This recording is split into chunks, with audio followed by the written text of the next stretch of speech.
वालेकुम रहमतुल्लाहि व बरकातुहू। प्यारे बच्चों, इस वीडियो में हम देखने वाले हैं समरी, ठीक है, और सब डोमेन 4 यानी रेट, रेशियो एंड परसेंटेज की, जो कि हमारी डोमेन नंबर्स एंड ऑपरेशंस में से है। बिस्मिल्लाहिर्रहमानिर्रहीम। आ जाते हैं पेज नंबर 68 पर, ठीक है, जहाँ पर हमारा यूनिट 4 या हमारी सब डोमेन 4 जो है ख़त्म हो रही है, ठीक है। उसके भी एक्सरसाइज ख़त्म हो रही है, उसके बाद ही हमारी समरी है, ठीक है। समरी में बेसिकली जो टॉपिक में मेन पॉइंट्स होते हैं जो हमने डिस्कस किए होते हैं, जो बेसिक मेन डेफिनेशंस होती हैं, उसको समराइज़ करके जो है वो दोबारा से बताया होता है। नाउ आ जाते हैं हम अपनी समरी की तरफ।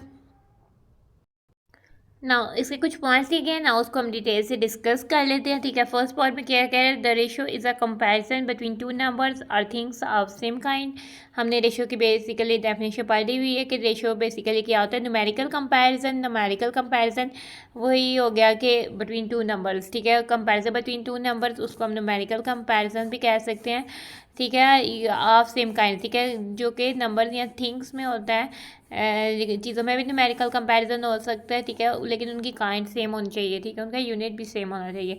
और रेशियो खुद जो है वो यूनिट लेस होती है, उसका कोई यूनिट नहीं होता।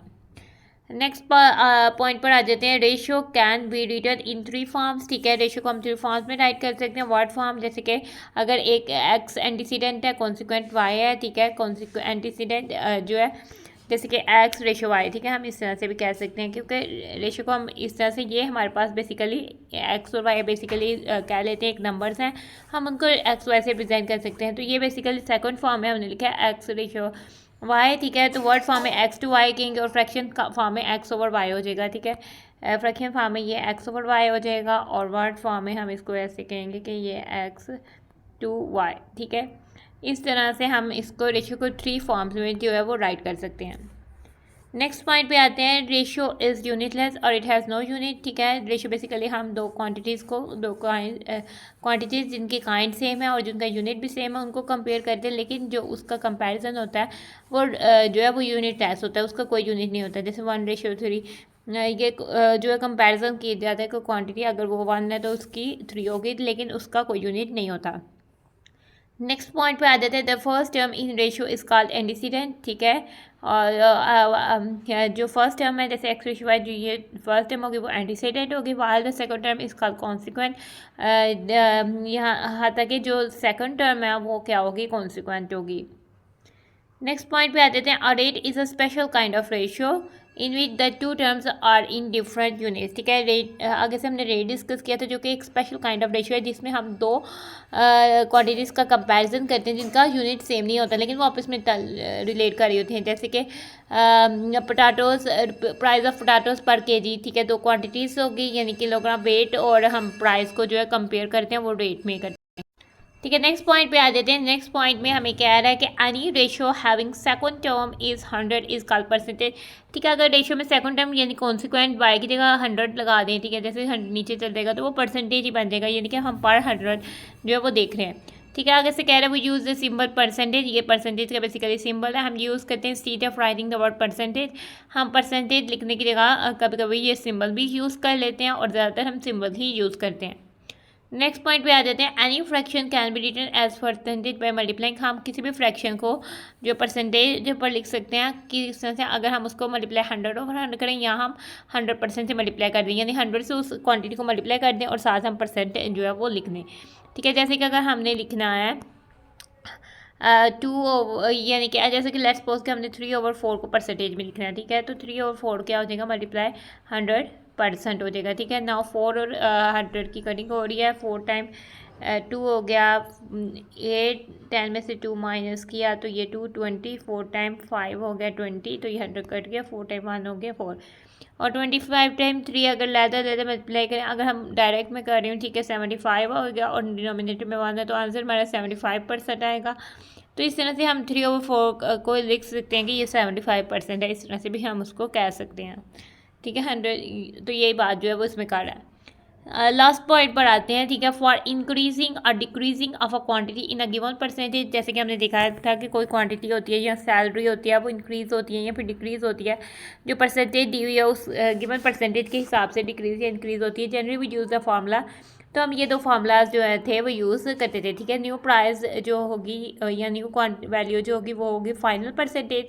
फाइनल परसेंटेज हम किस तरह से फाइंड करते थे, इंक्रीज़ के लिए हम 100 में वो ऐड कर देते थे जितने परसेंट वो इंक्रीज़ हुई है, और डिक्रीज़ के लिए जितने परसेंट वो डिक्रीज़ हुई है वो हम 100 से सब्ट्रैक्ट कर देते थे, और साथ हमने मल्टीप्लाई करनी है ओरिजिनल प्राइस, ठीक है, जो उसकी ओरिजिनल प्राइस थी वो, ठीक है। अगर न्यू प्राइस हमें दी हुई है, फाइनल परसेंटेज भी हमें दी हुई है, हम उसकी फाइनल परसेंटेज निकाल के न्यू प्राइस से फाइनल परसेंटेज को डिवाइड करके ओरिजिनल प्राइस भी फाइंड आउट कर सकते हैं, ठीक है। नाउ सेकंड फार्मूला क्या यूज़ होता है, इंक्रीज़ या डिक्रीज़ अगर हमने फाइंड करना हो तो वो हम परसेंटेज इंक्रीज या फिर डिक्रीज मल्टीप्लाई ओरिजिनल वैल्यू, जो ओरिजिनल वैल्यू अगर हमें दी हुई है उसके साथ हम जो इंक्रीज या डिक्रीज परसेंटेज हुई है उसको मल्टीप्लाई करेंगे तो वो इंक्रीज या डिक्रीज जो वैल्यू इंक्रीज या डिक्रीज हुई है वो वैल्यू हमारे पास आ जाएगी। तो ये थे कुछ फार्मूलाज, ठीक है, दो फार्मूलाज, ठीक है, और उसके अलावा कुछ पॉइंट्स थे। तो ये थी हमने समरी में जो पूरे चैप्टर में जो है वो डिस्कस की हैं। अब हम आ जाते हैं अपने चैलेंज की तरफ। चैलेंज में हमें कह रहा है कि सबा है 72 बॉटल कैप्स, सबा के पास जो है वो 72 बॉटल कैप्स हैं, ठीक है। They are in red, blue, green and yellow, ठीक है। 4 कलर्स की बॉटल कैप्स हैं, रेड कलर्स की हैं, कुछ ब्लू कलर्स की हैं, कुछ ग्रीन कलर्स की हैं, कुछ येलो कलर्स की हैं। 50% ऑफ देम आर ग्रीन, उसमें से 50% जो है वो ग्रीन है, यानी 50% कहते हैं हाफ बॉटल कैप्स जो है वो ग्रीन है, हाफ बच जाती हैं। 1/3 of all caps are red, ठीक है, तो 1/3 जो है वो रेड है, ठीक है, हाफ बच गई हैं लेकिन 1/3 रेड है, ठीक है, ठीक है। तो उन 2/3 में से 1/3 रेड है, 2/3 में से 1/2 जो है वो हमारे पास 50% है, यानी कि ऑलमोस्ट 1/6 जो है कैप्स बच जाती हैं। तो 1/6 बच जाती हैं तो 1/4 तो 1/6 में बड़ा होता है, और वो कह रहा है कि वो उतनी कैप्स ब्लू हैं, यानी कि कैप्स कलर ज़्यादा है और क्वांटिटी जो है वो कम बता रहे हैं, ठीक है। तो the remaining caps are yellow, जो बाकी बचेंगे वो येलो होंगी, ठीक है। How many bottle caps are there of each colour, तो हमने हर कलर के कितनी कितनी कैप पर वो फाइंड आउट करनी है, ठीक है ना। और सबसे पहले हम देख लेते हैं टोटल कैप्स है हमारे पास 72, ठीक है, इसको हमने कर लेना है। अब हमने पहले ग्रीन कैप्स ही फाइंड कर लेते हैं जो कि 50% है, तो वो हो जाएंगे 50/100, 50% की जगह ओवर 100 हो जाएगा, ऑफ 72 यानी मल्टीप्लाई 72 हो जाएगा। अब ठीक है, 0 को 0 से कट जाएगा, और 5 टाइम 1 जो है वो 5 होता है, 5 टाइम 2 हो जाता है 10, 1/2 हो गया। 2 और 72 की भी आप इसमें कटिंग हो रही है क्योंकि 72 के 1 प्लेस में 2 है, 72 2 से डिविजिबल है। 2 टाइम 3 6 हो जाएगा, 7 - 6 किया तो 1, 1 2 12, 2 टाइम 6 जो है वो 12 हो जाएगा, 2 टाइम 36 जो है 72 हो जाएगा, और 2 टाइम 1 जो है वो 2 हो जाएगा, ठीक है। 36/1 ये 1 टाइम 1 ये तो ये 36 बन जाएगा, ठीक है। ये हमारे पास इधर आ जाएगा 36। कितनी कैप्स जो है वो बॉटल कैप्स जो है वो ग्रीन है, 36 72 में से 36 बॉटल कैप्स जो है वो ग्रीन है, बाकी हाफ जो है वो 36 हो गई, बाकी 36 बच गई हैं, उनमें से अब देखने कितनी जो है वो रेड है। टोटल का 72 का 1/3 जो है वो रेड है, ठीक है, तो वो 1/3 मल्टीप्लाई बाय 72 आ जाएगा, ठीक है। 7 + 2 9 होता है, 72 3 से डिविजिबल है तो हम 3 से कटिंग कर सकते हैं। 3 टाइम 2 हो जाता है 6, 7 - 6 किया तो 1 आ गया, 1 2 12, 3 टाइम 4 हो गया 12, ठीक है। 3 टाइम 24 हो गया 72, और 3 टाइम 1 हो गया 3, ठीक है। 1 मल्टीप्लाई बाई 24 24 डिवाइड बाई 1 24 जो है वो रेड कैप्स हैं, ठीक है। 36 ग्रीन हो गई, 24 जो है वो रेड होगी, 36 में से 24 निकाल, यानी अब 12 कैप्स बचती हैं, ठीक है। 12 कैप्स बच गई हैं, वही ब्लू और वही येलो नहीं है, उनमें से ब्लू और येलो नहीं है, ठीक है। और अब आगे से हमें कह रहा है हाफ, यानी 0.2514 को भी कहते हैं 0.25 आल कैप्स आर ब्लू, यानी कि 0.25 आल कैप्स कितनी है 72, ऑफ का वर्ड यूज़ हुआ मल्टीप्लाई, और 72 ये ब्लू कैप्स हैं, ठीक है। अब 0.25 को हम 72 से मल्टीप्लाई कर लेते हैं, ठीक है। पहले 2 से करते हैं, 2 टाइम 5 10 0 1 कैरी, 2 टाइम 2 4 + 1 5 5 0, 2 टाइम 0 0 हो जाता है। अब हमने 70 से करना है, उसका हम 0 लिख देंगे। 7 से करते हैं, 7 time 5 35 5 3 carry, 7 time 2 14 14 15 16 17 7 1 carry, 7 time 0 0 + 1 1 7, ठीक है। अब हमने ऐड कर लेना, ठीक है। 0 + 0 0 5 + 5 10 0 1 कैरी, 1 + 0 1 1 + 7 8, और ये आ जाता है 1, ठीक है। और ये डेसिमल पॉइंट 2 डिजिट्स के बाद आएगा 18.00 यानी कि 18, ठीक है। तो हमारा जो 0 पॉइंट कितनी कैप्स जो है 12 कैप्स होनी थी जो कि ब्लू और येलो नहीं थी, उनमें से 18 कैप्स जो हैं वो ब्लू हो गई हैं, यानी कि चैलेंज जो स्टेटमेंट है वो कुछ रॉन्ग दी हुई है, ठीक है। दरमियान लेकिन हम उस हिसाब से इनको फाइंड आउट कर देते हैं जो इन्होंने स्टेटमेंट दी हुई है। दरमियानी कैप्स आर येलो, ठीक है, जो बाकी बची हुई कैप्स है वो येलो है। रिमेनिंग कैप्स यानी कि अगर हम 72 टोटल है येलो कैप्स फाइंड करने के लिए, उसमें से निकाल देते हैं ग्रीन कैप्स, ठीक है, जो कि 36 है, और निकाल देते हैं रेड कैप्स, ठीक है, जो कि 24 है, और निकाल देते हैं ब्लू कैप जो कि 18 है ना। सबसे पहले हम 72 को एज इट इज रहने देंगे, ब्रैकेट वाला सॉल्व करेंगे, इन तीनों को ऐड कर लेते हैं। 6 + 4 10, 10 + 8 18, 8 1 कैरी 1 + 3 4, 4 + 2 6 7, ठीक है, 78। 72 में से 78 माइनस करना है, वो तो हम कर नहीं सकते क्योंकि 72 छोटा है 78 पर है ना। हम इनको इंटीजर्स वाले मेथड से सॉल्व कर लेते हैं, ठीक है। हमने यूनिट 2 में सब डोमेन 2 में इंटीजर्स को डिटेल से डिस्कस किया हुआ है, ठीक है। ये हमारे पास लेट्स सपोज पॉजिटिव 72 है और ये पॉजिटिव 78 है, माइनस हो रहे हैं। हम क्या कर सकते हैं, अगर दो इंटीजर्स हों उनके दरमियान सब्ट्रैक्शन हो, ठीक है, फर्स्ट इंटीजर को हम वैसे ही लिखेंगे पॉजिटिव 72, उसकी सब्ट्रैक्शन के साइन को पॉजिटिव से चेंज कर देंगे, और जो बाद में आने वाला इंटीजर्स है उसका साइन चेंज कर देंगे। वो पॉजिटिव है तो नेगेटिव में हो जाएगा, नेगेटिव 78 होगा। अब दो इंटीजर्स हम ऐड करें, एक नेगेटिव एक पॉजिटिव, ठीक है, तो साइन जो है वो बड़े वाली वैल्यू का आएगा, 78 बड़ी वैल्यू है तो उसका साइन नेगेटिव है, नेगेटिव आ जाएगा। अब बड़ी में से हम छोटी को माइनस कर देंगे, 8 - 2 हो जाता है 6, ठीक है, 7 0 हो जाता है, वो हम नहीं भी लिखते, ठीक है, वो ना भी लिखें क्योंकि वो जो है लेफ्ट साइड में नहीं लिख रही, तो -6 जो कैप्स है वो येलो होगी।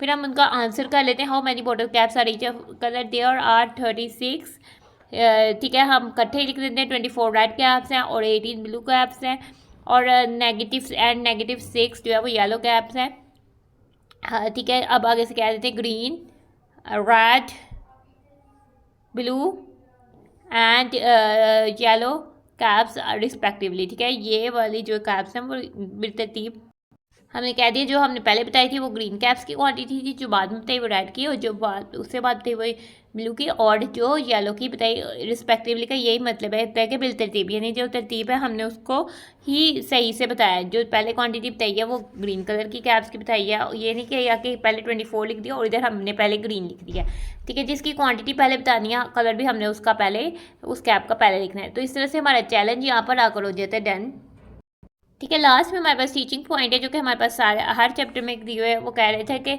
ये बेसिकली टीचर्स के लिए पॉइंट दिया हुआ है, जो टीचर्स है वीडियो को देख रहे हैं उनके लिए बताया गया है कि जो क्वेश्चंस जो एक्सरसाइजेज में प्रैक्टिस, इसके अलावा प्रैक्टिस में दिए हुए हैं, और प्रोजेक्ट एक्टिविटीज़ और चैलेंजेस में भी आपके सामने बहुत सारे क्वेश्चन दिए हुए हैं। And different activities are given as examples, symbols for learning, ठीक है, एग्जाम्पल्स में बहुत सारे क्वेश्चन दिए हुए हैं, ठीक है। You can use self generated question test items, ठीक है। टीचर्स को कहा गया है कि वो अपने सेल्फ जनरेटेड यानी खुद से टेस्ट आइटम्स बना सकते हैं, conceptual type MCQs, fill in the blanks, column matching दे सकते हैं, कंस्ट्रक्टिव रिस्पांस क्वेश्चन दे सकते हैं कि कुछ क्वेश्चंस कर सकते हैं जैसे चैलेंज वाला, तो वो बताएंगे इसका फिर क्या बनेगा। इस तरह से कंस्ट्रक्टिव रिस्पांस क्वेश्चन कर सकते हैं, एंड सिंपल कंप्यूटेशन कर सकते हैं, यानी कि थोड़ी सी कंप्यूटेशन वाले क्वेश्चन दे सकते हैं बेस्ड ऑन कॉग्निटिव डोमेन, ठीक है। जो कंपटीशन वाले क्वेश्चन देने हैं तो उसको इस तरह से देना है कि उसमें उनका नॉलेज जो है वो 40% यूज़ हो, अप्लाई वो 40% करें, और 20% जो है वो अपने माइंड को यूज़ करें, ठीक है, जैसे कि चैलेंज था, ठीक है, to assess the understanding of the learners, ताकि आप स्टूडेंट्स की अंडरस्टैंडिंग या लर्नर्स जो सीख रहे हैं